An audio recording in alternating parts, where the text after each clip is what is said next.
The Woman Who Fell from the Building, Part 1, at a little after 7 in the morning on July 2nd, 2016. A fatal falling incident suddenly occurred at a residential building in Qian'an City, Hebei Province. As it was a weekend that day, a large crowd gathered to watch. By the time the police arrived, the woman was already deceased. Having fallen from a great height, the body was severely damaged, with even the face rendered unrecognizable. People nearby were unable to identify who the deceased was. The deceased's clothing was relatively intact, but one shoe was missing. She was not carrying any personal belongings. Therefore, the police initially suspected it might have been a suicide. Subsequently, the police found the deceased's other shoe on the rooftop of the building where the incident occurred. In addition, they also found a hospital registration card. Initially, the police tried to investigate using the identity information on the registration card, but the local household registration system showed no match for the deceased's details. A mobile phone number was listed on the card, but the registered identity of the phone number's owner was also fake. This puzzled the police. Under normal circumstances, seeking medical treatment is a routine matter, and people usually don't go to such lengths to conceal their identity. Afterwards, the police located the hospital to which the registration card belonged. Reviewing all the hospital's surveillance footage, they found a clear video segment from the blood center's cameras, showing a woman in a white top. This person's process of seeking medical care was completely normal, and she never returned to the hospital after that visit. Based on the physical characteristics of the woman in the surveillance footage, the police deduced she was the deceased. This person's behavior and demeanor in the hospital were entirely normal. One could even say there was no indication of her having any illness or discomfort. She went through normal queuing and examinations. Given this, why would she use a registration card with a fake identity? The police suspected she might have already been suffering from some illness at the time, but did not want others to know. Because of this, she might have developed suicidal thoughts, ultimately leading her to jump from the building. The police located the attending physician from that time, only to discover the woman had merely undergone a routine gynecological examination. Later, officers conducting the on-site investigation on the rooftop discovered more clues. Based on the traces at the scene, there appeared to have been a violent struggle. Furthermore, the shoe prints on the ground were completely different from the shoes the deceased was wearing. Technical analysis suggested they were likely left by an adult male. At this point, the police ruled out the possibility of suicide and classified the case as a homicide. Hairs were found at the scene, likely pulled from the deceased's head during a struggle with the suspect. A significant amount of bloodstains was discovered near the edge of the rooftop. Based on the characteristics of the bloodstains, they were certainly left when someone forcibly pushed the deceased off the rooftop here. To confirm the deceased's identity, the police contacted the property management for assistance while also conducting door-to-door visits. It wasn't until they reached the 9th floor that a resident recognized the deceased. Her identity was finally confirmed. The police went to Li Ping's home. Initially, when they knocked on the door, they assumed no one was inside. Because by this time, 3 hours had passed since the falling incident. If someone had been home, they should have been aware of the incident and come downstairs to deal with it long ago. It was unlikely that no relative had appeared until now. Unexpectedly, after the police knocked, the door actually opened, which the officers found very strange. After 3 hours, With all the commotion downstairs, the deceased's husband had shown no reaction whatsoever. When questioned by the police, Li Ping's husband stated that he had worked the night shift the previous day and was therefore in a deep sleep, completely unaware of the noises outside. Learning from the police that his wife had fallen to her death, Li Ping's husband was extremely shocked. Just before Li Ping left home at 7:20 this morning, she had woken him up, and everything seemed normal then. Initially, the police still harbored some suspicion towards Li Ping's husband, especially since the time of Li Ping's incident was very close to the time he mentioned her leaving home. Furthermore, according to the police investigation, Li Ping and her husband's relationship had already been strained for some time. 2 or 3 years ago, Li Ping had once run away from home. After about a week, she returned on her own. At that time, Li Ping had gone to another city to meet an online friend. Being away for a week, what might have happened wasn't hard to imagine, and Li Ping's husband was naturally upset about it. However, although they had a big argument back then, they did not choose to divorce, because Li Ping had promised at the time to cut off contact with that man. Li Ping's husband's hometown is in Anhui, and he also met Li Ping online 7 or 8 years ago. To be with Li Ping, he moved alone from Anhui to Qian'an, and they started a family together. Throughout this marriage, Li Ping's husband had always been very accommodating towards her. Even after the incident of her infidelity, he chose to continue the marriage. However, Li Ping's behavior of making connections with online friends did not stop. On one occasion, while Li Ping was taking a shower, her phone received a text message. Her husband saw the message, and its content was quite ambiguous, suggesting she was again involved in an inappropriate relationship with some online friend. When her husband confronted her, Li Ping did not deny it. But she did not tell her husband who this person was. This time, just like before, Li Ping promised her husband she would end it. And once again, Li Ping's husband chose to believe her. Because signs of a struggle were found on the rooftop, the police suspected the perpetrator might also have been injured. The police checked Li Ping's husband's condition and found he was unharmed, thus largely ruling him out as a suspect. Afterwards, the police discovered 3 footprints in the stairwell between the rooftop and the floor where Li Ping's home was located. Based on the direction the toes were pointing, the police deduced this person had made a round trip, likely for the purpose of reconnaissance in advance. Later, fresh cigarette butts were found. As there were 6 of them and they were very fresh, it suggested the perpetrator had lain in wait there for a period, aiming to wait for Li Ping. This person was definitely an acquaintance of Li Ping's. Because Li Ping did not take the elevator up, she used the stairs. For a stranger to drag an adult woman from her home to the top floor without attracting attention would have been very difficult. Li Ping's husband also informed the police that before the incident, he had noticed an unfamiliar man frequently lurking near their home.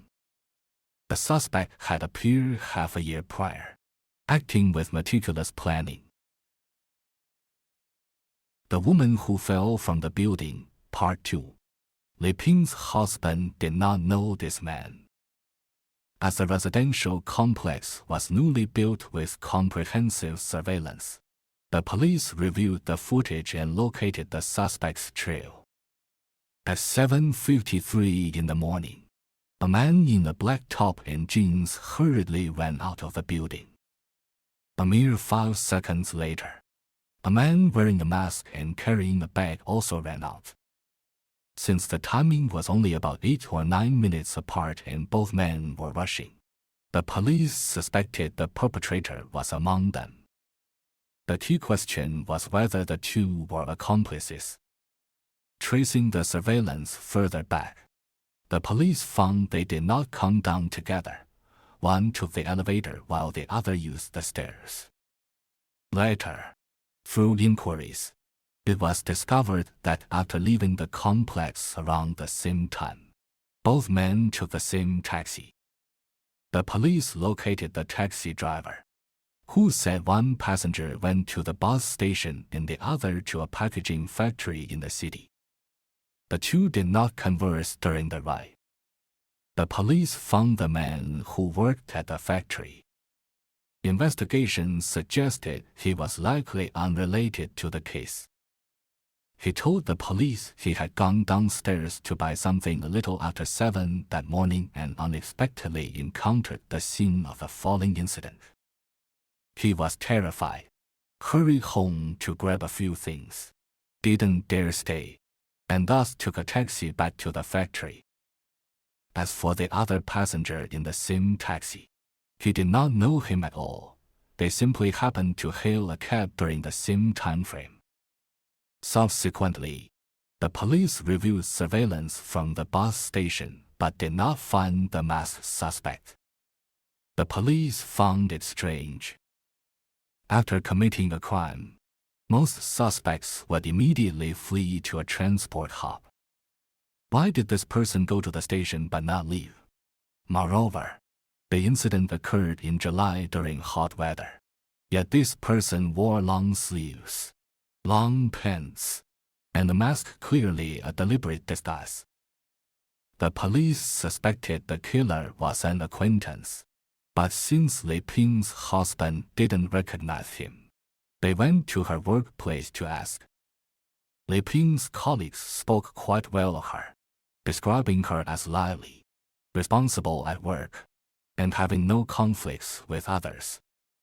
However, a colleague mentioned that Li Ping kept a mobile phone at the office. Most people carry their phones with them, but Li Ping had left this one at work for quite some time.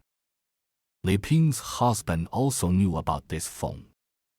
At the time, Li Ping said it had fallen into water and stopped working, claiming she was taking it for repair, but she never brought it home again. Li Ping's colleague, however, said Li Ping had stated she didn't want to use that phone anymore and simply left it at work. Yet, recently, people often saw Li Ping turn that phone on and use it. After investigating the call records from this phone, the police identified 2 men with frequent contact. Both were locals working at 2 different factories in the area. On the day of the incident, one man, surnamed Li, had an alibi, so the police ruled him out. The other, surnamed Wei, had requested leave from his unit the day before and left his dormitory. This man was originally from Beijing. Since he was not at his workplace during the critical period, no one could confirm his whereabouts. Furthermore, this Wei's physical description closely matched that of the suspect in the surveillance footage. The police checked surveillance from the suspect's residential complex. He left home at 5:25 in the morning. He arrived at Li Ping's complex before 6 o'clock. Although his clothing was different, he was clearly carrying the same bag. Later, around 4 o'clock in the afternoon, Wei returned to his own residential complex. His attire at this time was identical to that of the suspect captured in the incident complex's footage. According to police investigation, this Wei had already returned to Beijing via his company's shuttle bus. The suspect's name was Wei Haijun, and he was married at the time of the incident. When police showed Wei Haijun's photo to Li Ping's husband for identification, he immediately recognized him as the suspect who had been lurking around their home earlier. The police urgently went to Pinggu and arrested Wei Haijun. Wei Haijun, unable to bear the pressure, had attempted suicide but failed and was sent to the hospital for emergency treatment. Seeing the police arrive, Wei Haijun knew why they were there and confessed to being Li Ping's murderer. Wei Haijun and Li Ping met through WeChat a year ago. At the time, Li Ping said her family life wasn't great, so she wanted to find an online confidant she could talk to. Both Li Ping and Wei Haijun had their own families but lacked any conscience or sense of responsibility. Otherwise, they would never have taken that first step. By March of this year, Wei Haijun started feeling very unwell. But he didn't go to a proper hospital for a checkup. Instead, he directly searched his symptoms online. My God, I always thought online diagnosis was a joke, but such people really exist in real life. Without visiting any hospital, based solely on his own online searches, Wei Haijun concluded he had an incurable disease. The incurable disease wasn't explicitly named, but I inferred he suspected he had AIDS. To put it simply, even if he were really sick, AIDS is treatable nowadays. The condition can be managed with proper care.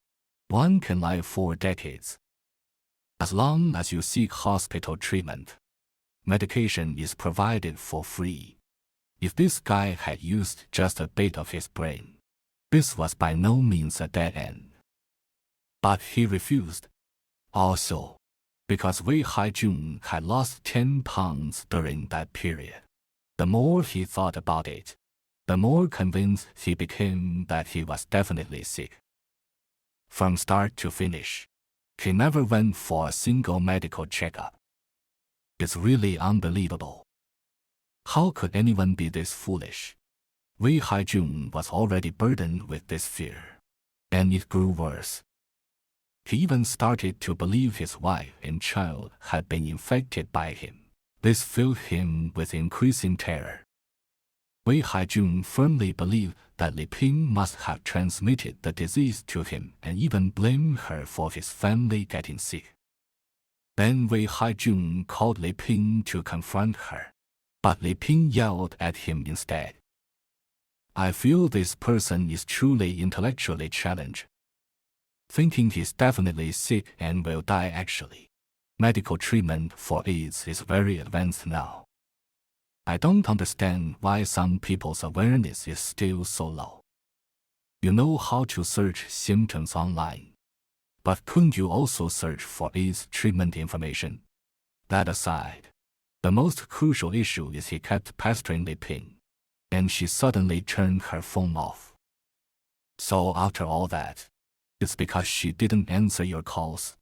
Afterwards, Wei Haijun stalked near Li Ping's home for a while, figured out her routine, and prepared to act on the morning of July 2nd. A little after 7 in the morning, Li Ping left her home, intending to take the elevator downstairs. Wei Haijun appeared, demanding to talk to Li Ping, so the two went up to the rooftop together. At that time, Wei Haijun confronted Li Ping, asking if she really had this disease.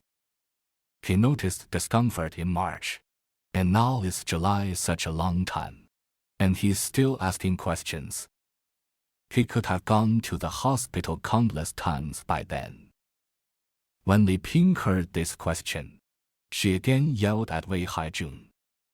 Wei Haijun stated that he already suspected Li Ping had infected him, and hearing her continuously curse at him, in a fit of rage, he pushed Li Ping off the rooftop. Li Ping got scared then and begged for mercy, but Wei Haijun was firmly convinced this disease has no cure, so he pushed Li Ping off the rooftop, causing her immediate death. After killing her, Wei Haijun fled the scene. Later, unable to bear the pressure, he attempted suicide but did not succeed.